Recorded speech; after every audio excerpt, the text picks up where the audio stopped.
decided that Florida, there were some opportunities there. In Florida. There were several distributors there, but none of them were diversified like we were. They were single dimension. They were either in the turf business, or they were in the seed business, or they were in the grower side business.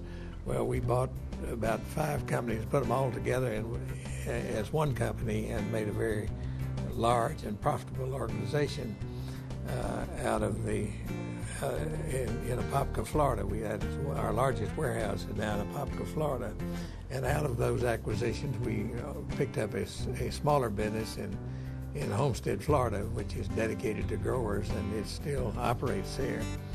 And we have 5 locations that are specialty locations that people come in to pick up their merchandise. So we do some delivering out of there, but it's more just for our local market. We have one in Forest Hill, Louisiana, that deals in supplies for woody ornamental customers, and we have one in Sims, Alabama that does the same thing. There's a lot of large woody ornamental growers in that area, and we service that market.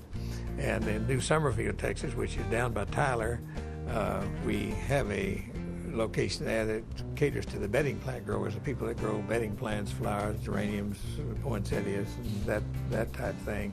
And we have another one of those locations in Houston that deals with the golf courses and the landscapers, and one in Kansas City that pretty well does the same things. But when we would open a location, we would try to send 2 or 3 people out of the Texarkana area to transfer the culture and to teach the BWI way of doing business. But we had opened so many locations, we'd split our staff so many times, we began to run out of people that we could send from the headquarters. So we did go outside the company and hire other people, and we found that was great to develop people and all, but it was a little harder than having people that you could grow homegrown and at your headquarters. And I think if the main attribute that BWI has and was surrounding ourselves with good people. You know, if you have good people and you let them do their job, and there's only so much that Betty and I can do, so we counted on and developed a lot of good people, and we have people that have had many years of tenure in the company, and a lot of people 20, 30 years and longer. So we're very fortunate in having high quality people in our company. We have a location also here in Texarkana called Top Notch Marketing.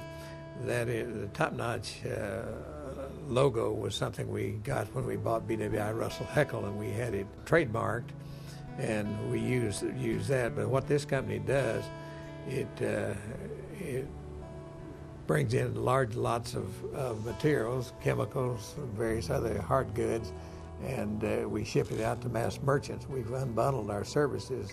The manufacturer does the billing, and we do the warehousing, shipping, and breaking it down into smaller lots. And that is it's a new way of doing business. And we partnered with 3 other companies, and we can, to do that type of business, we can cover the whole United States, you know. So it has worked out great for us, and we also do some of that out of our Florida location also. Well, the BWI logo came about, I'm not sure about the history of it. We've had it for a long time. I think at one time we were doing some stationery or envelopes or something, and the BWI logo was born, I guess, or whatever it was. We do have it trademarked, and it's been with us for many years. I'd say it's been at least since the 70s. We believe that we should give back something to our community, so Betty and I both have served the community in many capacities. Betty has served on the board for many years of the Woodview Center, which is an Alzheimer's unit that we gave the lead gift that it might be built. It's a 36-bed facility that takes care of people with Alzheimer's. That gives us great satisfaction to be able to be a part of the community and give of our time and our resources to the hospitals and a lot of the various charities in this area. I'd like to tell you a little bit about our sons, Jim and Robert, who have come into the business. That was not a recent thing. As I told you earlier, they worked in the greenhouse when they were little bitty boys, and they've always worked in our business when they were at home and when they were in the summers, and they've always delivered or loaded food, feed or whatever had to be done. And as they got a little older, they drove a truck and anything that needed to be done. They were, I guess they were the go-to fellas, and so they both went off to college. And I really thought when they got back that they'd say, "Well, Mom and Dad, I think I found something easier to do than this." But that didn't happen. Jim majored in agricultural business and Robert majored in industrial distribution, and both of those things work beautifully in our type business. Another story kind of regarding them, when they first started working for the company, they were in the warehouse, and boy, they said, what really makes the company is the warehouse. All these good warehouse people, and this is where all the action is. And I said, yes, that is important.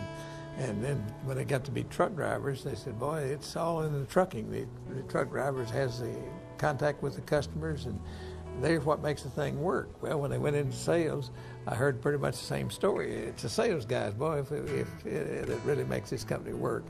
Well, when they went from sales to management, they said, well, now we understand it's the whole thing.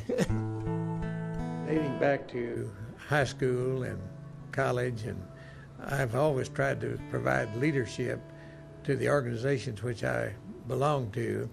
The Future Farmers of America, when I was in high school, I was an officer in that organization.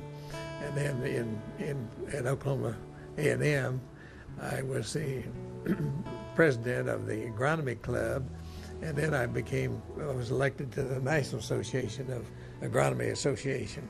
And then while we've been in business, of course, I've served a lot of various offices, not only in our church or in our Chamber of Commerce, and I have been the national president of the National Lawn and Garden Wholesalers, and I'm the past president of the Nash, which is the grower side of our business, that association that deals with growers' products. And so I've been very fortunate and been able to serve in several capacities. BWI, I feel like, has a bright future through the influence and help of our outside board of directors. We have developed a strategic plan that should carry us on for the next many years. And of course, that plan calls for continued growth, and we plan to accomplish that with maintaining a good work atmosphere for our employees. We might say the employer of choice, and we want to continue to reward those people who have had long service and are such high caliber, experienced people. And I think if we can accomplish that, BWI will continue to grow and develop.